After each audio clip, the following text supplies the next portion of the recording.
Meet Ali Banat, a friend of mine, a young Muslim born and raised in Sydney, Australia, who has lived quite a successful life. However, it was only recently that his life took a dramatic turn. This is Ali's story. Where are you at now with your life? What's happened to you? At this point in my life, wallah, I've been gifted, alhamdulillah, by Allah, with cancer throughout my body, and I've changed my whole life to sort of helping people. Why do you call it a gift, Ali?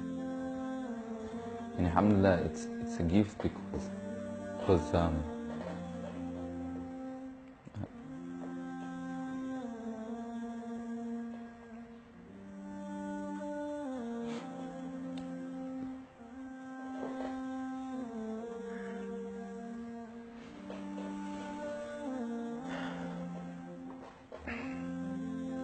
and it's a gift because Allah's given me a chance to change.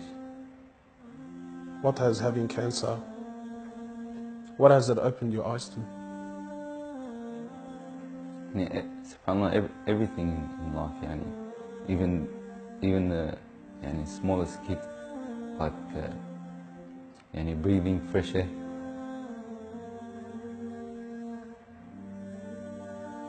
Do you feel like you used to take that for granted before?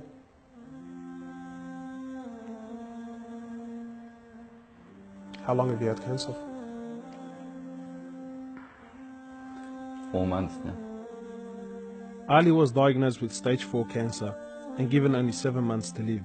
Upon finding the news, he immediately sold his successful business and was forced to reconsider the lavish lifestyle he was accustomed to. Everything was to change. Ali, what was your reaction when you came to know you had cancer? I got rid of my cars, I got rid of my watches, even my clothes. I took them with me overseas and I gave them to a lot of people up there. Alhamdulillah. So I wanted to try to leave this world without anything. So you were on a mission to get rid of your dunya. It wasn't until Ali invited us into his room that we truly understood the luxurious lifestyle that he was living and the extent of the sacrifice that he was making. What's all this, Ali? Talk to me, explain this. It's a bracelet, costs about 60,000. $60,000. Yeah. What do you have in these boxes, Ali? They're all my shoes, alhamdulillah. Louis Vuitton? All Louis Vuitton. How much is something like this worth, Ali? They're probably about 1,300. How much you pay for that, Ali? About 700. Thongs. For a pair of thongs, yeah. So what's happening with the sunglasses here, Ali? I just like collecting different sunglasses. Yeah? I've got rid of a lot of them. I gave them to a couple of brothers in Africa, alhamdulillah. So you're telling me there's a kid in Africa that's walking around with Louis Vuittons and... Can I try one of these hats on? I've only mentioned them in my talks like 100 times. You can try the red one on. It's limited edition one. Barakallah. What do you reckon else? Sheikh Gucci. Ali's interest in the dunya has left him abruptly and no longer holds a place in his heart. So Ali, what do you feel now, like when you look at this? And driving something like this doesn't really cross my mind anymore. It's not something I would want to do no more. After someone tells you, or you find out that you're sick, or you haven't got much time in this life, wallah, this is the last thing you would want to chase. And this is how we should be living our life every day. How like these people would love to be in it, people would love to own, people would love to drive it. Wallah, they're going for the wrong goals. And you realize that when you get sick, when someone tells you you haven't got long to live, you realize all this stuff, it does not benefit us in any way. So what's the value of this in your heart now? This is worth one pair of thongs for a little African child with no thongs. Wallahi, it's worth more than me to see him smile with a pair of thongs than own one of these. Wallah al-Azim. Ali has since dedicated the remainder of his life and wealth to helping those who are far less fortunate than him. After an emotional journey to Africa, Ali has established a charity titled Muslims Around the World Project. The organization wasted no time in the construction of a masjid and a school in Africa to serve as an ongoing charity for him when he finally has to depart this world. Well, it all started from when I went to the cemetery when a brother that has cancer passed away.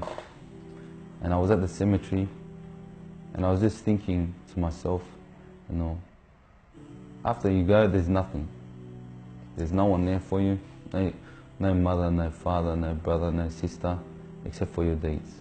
And even your money is not going to be there for you. So the only thing that's going to be there for you is a sadaqah. And that's the only thing that's going to help you gradually through your time in the grave till you get to the ultimate destination. As the reality of death further sinks in, Ali spends most of his personal time in preparing himself for his final meeting with his Creator, Allah. The Prophet of Allah says, sallallahu alaihi wasallam, more or less, he says, he who loves to meet Allah, Allah loves to meet him. And he who hates to meet Allah, Allah hates to meet him. Are you loving to meet Allah? Because of this cancer, I've been advised by one of the brothers to take a special drug to help me with pain and stuff. And subhanAllah, it's very strong. I took a bit too much and I came into a whole different world within not knowing where I was, and it was very hard for me. And subhanAllah, I actually seen things I've never seen before. And my family were there all standing around me, and I was pointing up and I was saying, Ya Allah, take me. And it was that beautiful what I was seeing, I just wanted to go.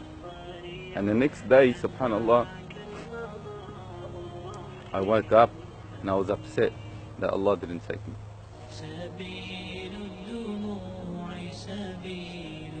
Well, I ask Allah subhanahu wa ta'ala to purify you and to give you shifa, to keep you around us for a long time. Allah, may Allah subhanahu wa ta'ala reward you.